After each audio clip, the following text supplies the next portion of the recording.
ओम शांति। बच्चों ने गीत तो बहुत बार सुना है। कौन सा गीत? महफिल में जल उठी शमा। बच्चों ने गीत तो बहुत बार सुना है।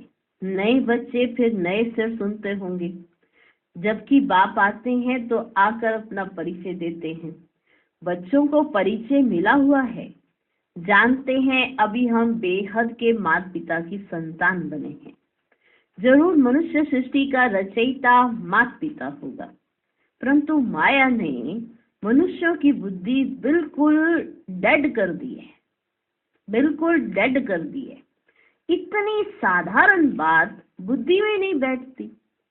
कहते तो सभी हैं कि हमको भगवान ने पैदा किया है, तो जरूर माता पिता होंगे। भक्ति मार्ग में याद भी करते हैं। हर धर्म वाले गॉड फादर को जरूर याद करते हैं। भक्त खुद तो भगवान हो ही नहीं सकते हैं। भक्त भगवान की बंदगी करते हैं, माना साधना करते हैं। गॉड फादर तो जरूर सबका एक ही होगा, अर्थात सभी आत्माओं का फादर एक है। सभी जिस्मों का फादर एक नहीं हो सकता। सभी जिस्मों का फादर एक हो नहीं सकता। वे तो अनेक फादर हैं। वे जिस्मानी फादर होते हुए भी हे ईश्वर के याद करते हैं। जिस्मानी फादर है फिर भी हे ईश्वर कहकर याद करते हैं। बाप बैठ समझाते हैं। मनुष्य बेसमझ हैं जो बाप का परिचय भूल जाते हैं। तुम जानते हो स्वर्ग का रचयिता जरूर एक ही बाप है। अभी कलयुग है, जरूर कलयुग का विनाश होगा। प्राय लोप अक्षर तो हर बात में आता है। बच्चे जानते हैं सत्युग अभी प्राय लोप है। अच्छा, फिर प्रश्न उठता है, सत्युग में उन्हों को यह पता होगा कि यह सत्युग प्राय लोप हो जाएगा, फिर त्रेता होगा? नहीं ना, वहां तो इस नॉलेज की दरकार ही नहीं है। ये बातें किसकी भी बुद्धि में नहीं है कि सृष्टि का चक्र कैसे फिरता है, हमारा पारलौकिक बाप कौन है। ये तुम बच्चे ही जानते हो। मनुष्य गाते तो माता पिता हम बालक तेरे, परंतु जानते ही नहीं है कि माता पिता है कौन, उसको जानते ही नहीं है। तो कहना भी ना कहने के बराबर हो जाता है। जो ये गाते हैं तो माता पिता हम बालक तेरे, जब उसको जानते ही नहीं है तो ये कहना भी ना कहने के तो बराबर हो जाता है ना, माना जब उसको जानते ही नहीं है। बाप को भूल गए हैं इसलिए आर्फन बन पड़े। बाप हर बात समझते हैं कि बाप को भूले इसलिए यह अवस्था हुई है। इसे बाबा हर बात समझाते हैं। श्रीमत पर कदम कदम चलो, नहीं तो कोई समय माया बड़ा धोखा देगी।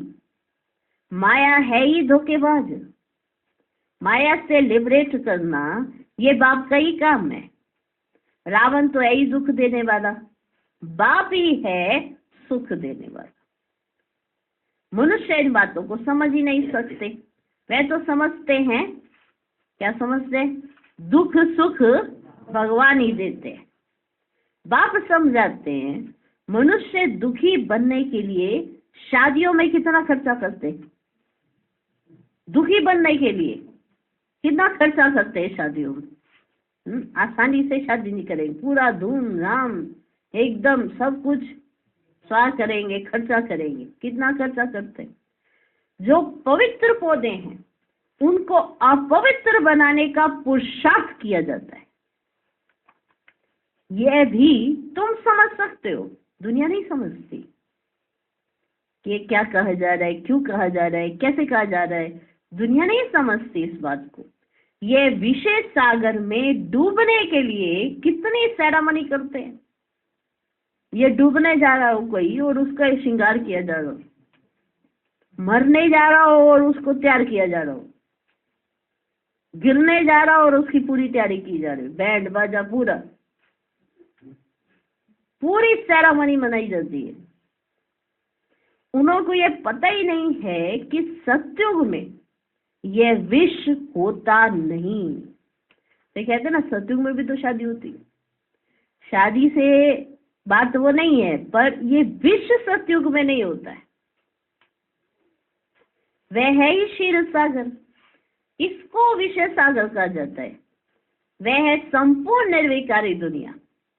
भर त्रेता में 2 कला कम हो जाती हैं तो भी उनको निर्विकारी दुनिया कहा जाता है। 2 कला कम होने पर भी वहां विकार हो नहीं सकते, क्योंकि रावण का राज्य द्वापर से ही शुरू होता है। आधा आधा है ना, ज्ञान सागर और अज्ञान सागर। अज्ञान का भी सागर है ना। मनुष्य कितने अज्ञानी हैं, बाप को भी नहीं जानते, सिर्फ कहते रहते हैं कि ये करने से भगवान मिलेगा। जानते नहीं है, पर ये कहते हैं कि ये करने से भगवान मिलेगा। मिलता कुछ भी नहीं। माथा मारते मारते दुखी निधन के बन जाते हैं, तब ही फिर मैं धनी आता हूँ। जब दुखी हो जाते, निधन के बन जाते, तब मैं धनी आता हूँ। धनी बिगर माया अजगर ने सबको खा लिया है। धनी के बगैर, धनी माना बाप, बाप के बगैर ही माया अजगर ने हमको खा लिया है। बाप समझाते हैं माया बड़ी दुष्टर है, बहुतों को धोखा देती है। बहुतों को धोखा मिलता है ना, कोई को काम की चमाट, कोई को मोह की चमाट लग जाती है। वे अभिमान में आने से ही चमाट लगती है। मेहनत है ही देही अभिमानी बनने में। इसलिए बाप घड़ी घड़ी कहते हैं सावधान मन मना भव। क्या कहते घड़ी घड़ी? सावधान मन मना भव। बाप को याद नहीं करेंगे तो माया थप्पड़ लगा देगी। इसलिए निरंतर याद करने का अभ्यास करो, नहीं तो माया उल्टा कर्तव्य करा देगी। रॉन्ग राइट की बुद्धि तो मिली है ना, मिली ही है। कहाँ भी मूंझो, कहाँ भी मूंझो तो बाप से पूछो। रॉन्ग राइट की बुद्धि तो मिली है ना, बाबा कहते। इतना सब बाबा ने हमको समझा दिया है, फिर भी बच्चे कुछ ना कुछ गलत करते। तो बाबा कहते कहाँ भी आप बच्चे मूंझ जाओ तो बाबा से पूछो। तार में, चिट्ठी में अथवा फोन पर पूछ सकते हो। तार भी डाल सकते हो बाबा को, चिट्ठी भी डाल सकते, फोन भी कर सकते हो बाबा को। देखो बाबा कितनी छुट्टी देता है। तुम पूछो तो सही ना बच्चे, बैठा है ना बाप। तार में, चिट्ठी में अथवा फोन पर पूछ सकते हो। फोन सवेरे सवेरे ना झट मिल सकता है, क्योंकि उस समय सिवाय तुम्हारे बाकी तो सब सोए रहते हैं।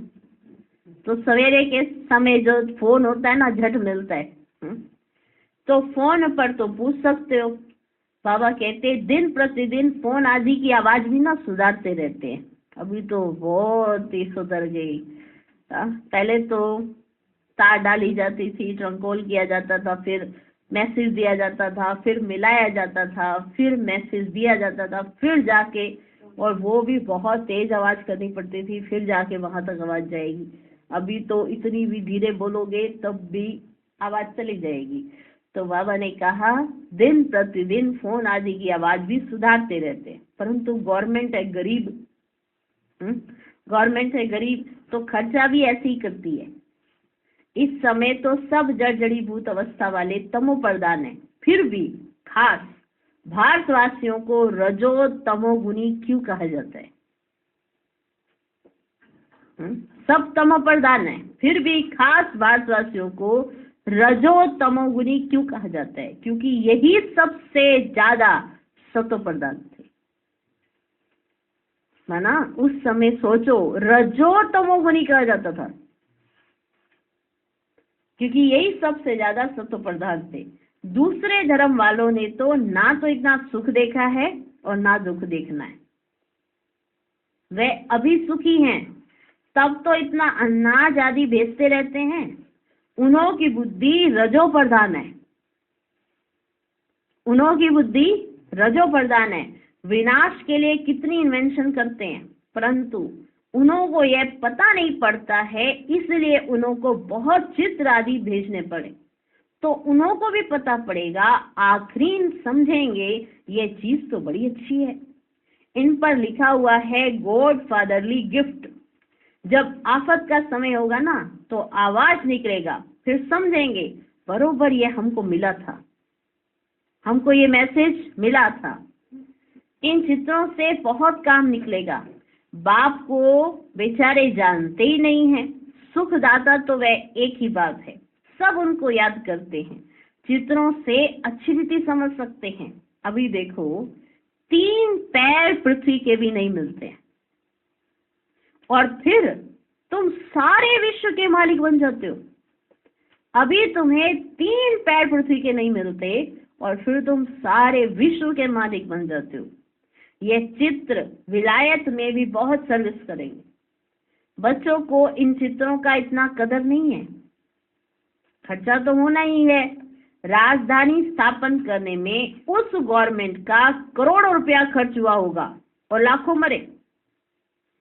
ये राजधानी स्थापित करने में करोड़ों रुपया खर्च हुआ होगा और लाखों मरे भी। यहाँ तो मरने की तो देखो बच्चे कोई बात ही नहीं है। श्रीमत पर पूरा पुरुषार्थ करना है तभी श्रेष्ठ पद पा सकेंगे, नहीं तो पीछे सजा खाने समय बहुत पछताएंगे। ये बाप भी है तो धर्मराज भी है। ये बाप भी है तो धर्मराज भी है। पतित दुनिया में आकर बच्चों को 21 जन्मों के लिए स्वराज्य देता हूँ। अगर फिर कोई विनाशकारी कर्तव्य किया तो पूरी सजा खाएंगे। ऐसे नहीं जो होगा वह देखा जाएगा, दूसरे जन्म का कौन बैठ विचार करे, ऐसा नहीं। मनुष्य दान पुण्य भी दूसरे जन्म के लिए ही करते हैं, ये याद रहना चाहिए।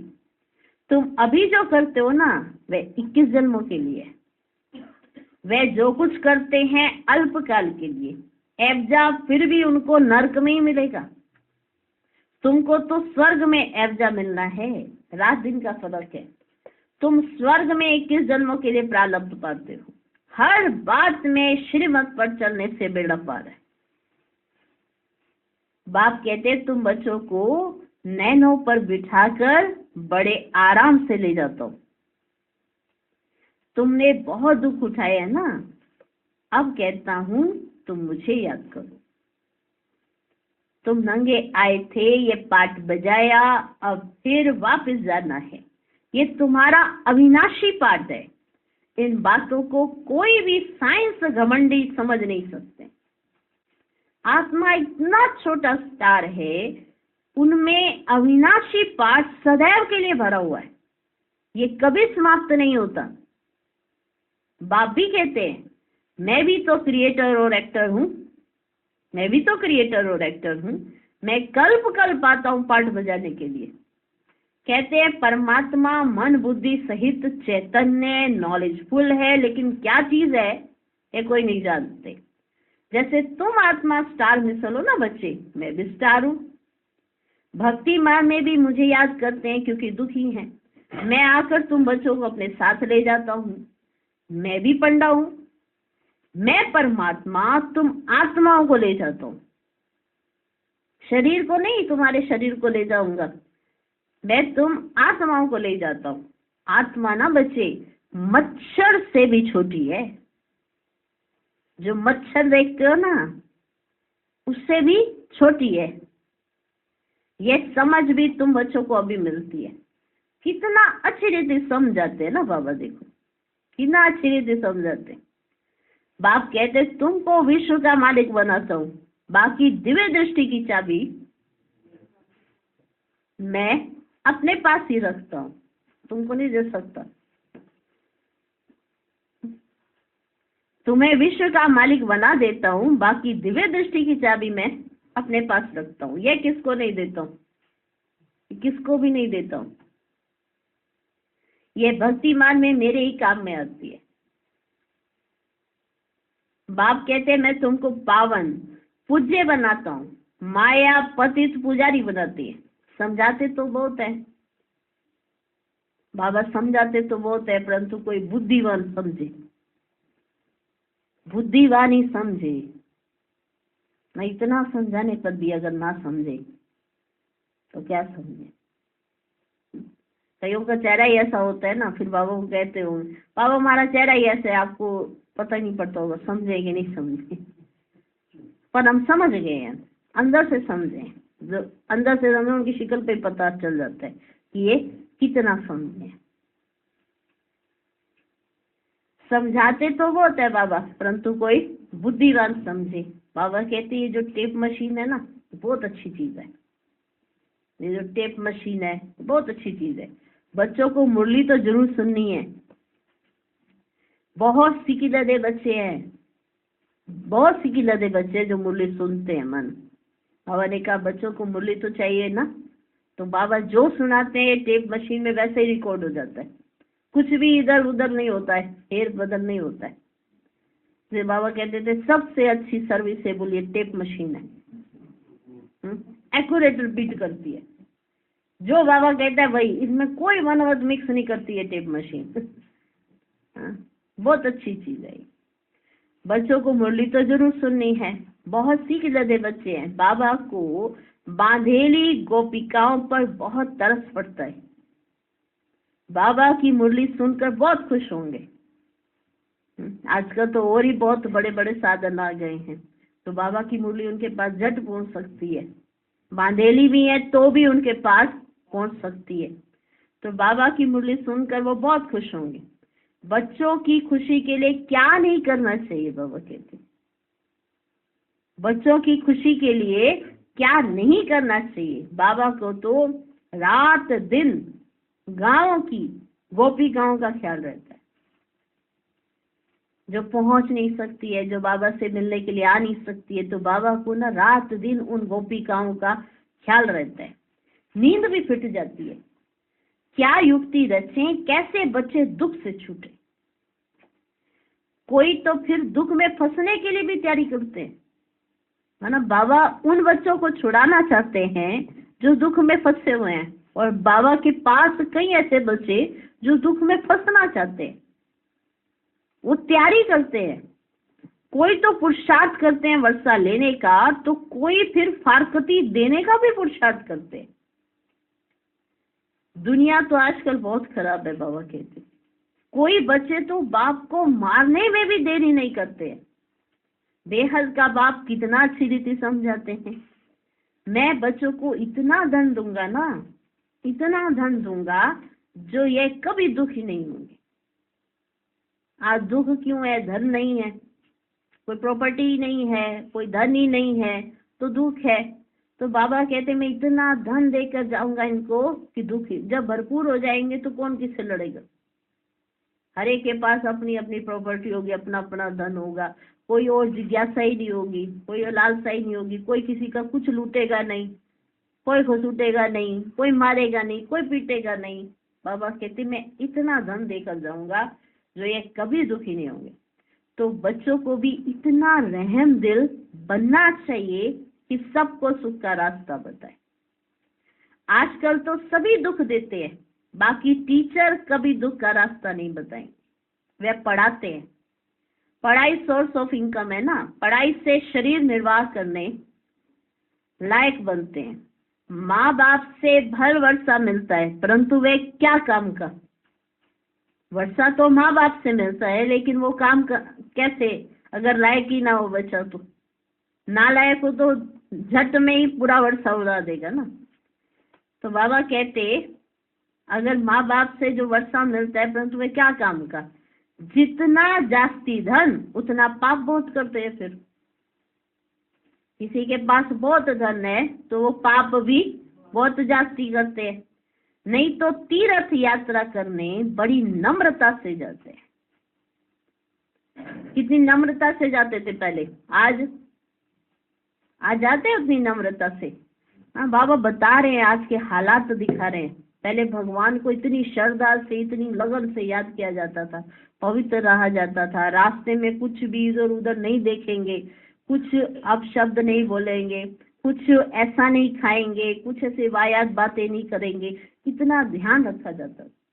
कि यात्रा पर जा रहे हैं, किसी से झगड़ा नहीं करेंगे क्योंकि हम यात्रा पर जा रहे हैं, नहीं तो खंडित हो जाएगी हमारी यात्रा। इतना निष्ठा से, इतनी श्रद्धा से, इतनी नम्रता से जाते थे। बाबा समझाते हैं, परंतु कोई कोई तो तीर्थ यात्रा पर भी शराब ले जाते हैं, फिर छिपा कर पीते हैं। बाबा का देखा हुआ है, शराब बिगड़ रह ही नहीं सकते हैं। बात मत पूछो, लड़ाई में जाने वाले भी खूब शराब खूब पीते हैं। जो लड़ाई करते हैं ना, वो खूब शराब पीते हैं। लड़ाई वालों को अपनी जान का ख्याल नहीं रहता है, नहीं रहता उनको अपनी जान का ख्याल। वो समझते हैं आत्मा एक शरीर छोड़ जाकर दूसरा शरीर लेगी, कि यहाँ से निकलेंगे फिर हमारा दूसरा जन्म होगा ही होगा। उनको, उनकी बुद्धि में ये नहीं होता पता नहीं अभी हम क्या जाके बनेंगे। तो बुद्धि में डाला होता है कि अभी अब आप वापिस आओगे और ऊंच मर्तबे के साथ आपका जन्म होगा। उनकी बुद्धि में डाल दिया जाता है, तब इसीलिए मरने के लिए तैयार हो जाते हैं। ये नहीं कि एक ही जन्म में मरा, ऐसा नहीं होता। बाबा समझा रहे हैं कि कैसे माना सेना में वो होते हैं तो कैसे उनके ख्यालात को ऐसे आलिशान बनाया जाता है, तब जाके वो लड़ने के लिए, मरने के लिए तैयार होंगे ना। तो समझते हैं आत्मा एक शरीर छोड़ जाकर दूसरा शरीर लेगी। तुम बच्चों को भी अभी ज्ञान मिलता है, ये छी शरीर छोड़ना है। उन्होंने को ये ज्ञान नहीं है कि ये शी शरीर छोड़ना है हमने, उनको ये ज्ञान नहीं है, परंतु आदत पड़ी हुई है उनको मरना और मारना, मरेंगे और मरेंगे। यहाँ तो हम आप ही बैठे बैठे बाबा के पास जाना चाहते हैं ना। ये पुरानी खाल है, जैसे सर्प भी ना पुरानी खाल छोड़ देते हैं, ठंडी में सूख जाती है उसकी खाल तो उतार देते हैं। पता था आपको? हमको पता ही नहीं था कि ठंडी में सर्प की खाल सूख जाती है, इसलिए वो उतर जाती है, सिकुड़ जाती है ना उसकी खाल, तो वो उतार देते हैं। तुम्हारी ये तो बहुत छी पुरानी खाल है, पाठ बजाते अब इनको छोड़ना है, बाबा के पास जाना है। बाबा ने युक्ति तो बताई है ना, मन मना भव, मुझे याद करो, बस ऐसे बैठे बैठे शरीर छोड़ देंगे। सन्यासियों का भी ऐसे होता है, बैठे बैठे शरीर छोड़ देते हैं, क्योंकि वे समझते हैं आत्मा को ब्रह्म में लीन होना है, तो योग लगा कर बैठते हैं, परंतु जा नहीं सकते। ऊपर का दरवाजा खुला ही नहीं है तो जा कैसे जाएंगे? हाँ, गेट खुला ही नहीं है बिल्कुल, परंतु जा नहीं सकते हैं। पर वो सोचते हैं कि हम बैठे बैठे ब्रह्म में लीन हो रहे हैं। जैसे काशी कलवट खाते हैं, वे जीव घात हो जाता है। ये सन्यासी भी बैठे बैठे ऐसे जाते हैं, बाबा का देखा हुआ है, वह हुआ हठ योग संन्यास। देखो आज बाबा ने देखा हुआ, अपना कितना सुनाया, अपने अनुभव कितने बच्चों के साथ बांटे। बाप समझाते हैं तुमको 84 जन्म कैसे मिलते हैं, तुमको कितनी नॉलेज देते हैं। कोई बिरला ही श्रीमत पर चलता है। दे अभिमान आने से ना फिर बाप को भी अपनी मत देने लग पड़ते हैं। जैसे ही दे अभिमान आता है तो बाबा को भी सुनाने लग पड़ते हैं। वंडर देखो, जिससे इतनी बुद्धि मिली है, बुद्धि देने वाले को सुना रहे हैं अपनी बुद्धि का अभिमान। नहीं बाबा ऐसे नहीं, ऐसे ऐसे नहीं, ऐसे आपने पहले ऐसे कहा था, अभी ऐसे कह रहे हो, अभी ऐसे कहा था। अरे वो भगवान है, वो कुछ भी कह सकता है। अब हम बच्चों के प्यार में आ जाता है, इसका मतलब ये नहीं हुआ कि हम बाप के भी बाप हो गए। ये तो हमारा प्यार में आ जाता है ना। दे अभिमान नहीं आना चाहिए जो बाप को फिर अपनी मत देने लग पड़ते हैं।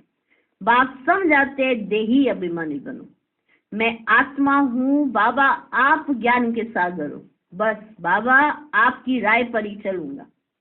कदम कदम पर बड़ी सावधानी चाहिए, भूले तो होती रहती है, फिर पुरुषार्थ करना पड़ता है। कहाँ भी जाओ बाप को याद करते हो। विकर्मों का बोझ सिर पर बहुत है, कर्म भोग भी तो चुकतू करना होता है ना। पिछाड़ी तक ये कर्म भोग छोड़ेगा नहीं बच्चे। श्रीमत पर चलने से ही पारस बुद्धि बनना है। इस बुद्धि का ध्यान रखो, ये बुद्धि में कुछ भी ऐसा उल्टा पुल्टा ना आ जाए, क्योंकि ये बुद्धि सबको देखो, ये बुद्धि पारस बना सकती है, बुद्धि पत्थर बनाती। तो इस बुद्धि का ध्यान रखो, इसमें कुछ भी ऐसा नहीं डालो जो नुकसान हो जाए। तो बाबा कहते श्रीमत पर चलने से ही पारस बुद्धि बनना है। साथ में धर्मराज भी है, साथ में धर्मराज भी है, तो रिस्पॉन्सिबल वह हो गया। बाप बैठा है, तुम क्यों अपने पर बोझा रखते हो? पतित पावन बाप को पतितों की महफिल में आना ही है। यह तो नई बात नहीं, अनेक बार पाठ बजाया है, फिर बजाते रहेंगे। इसको ही वंडर कहा जाता है। अच्छा, पारलौकिक बाप दादा का सिकिलधे बच्चों प्रति याद, प्यार और गुड मॉर्निंग। रूहानी बाप की रूहानी बच्चों को नमस्ते। हम रूहानी बच्चों की भी रूहानी बाप दादा को नमस्ते नमस्ते नमस्ते। Good morning, good morning, good morning.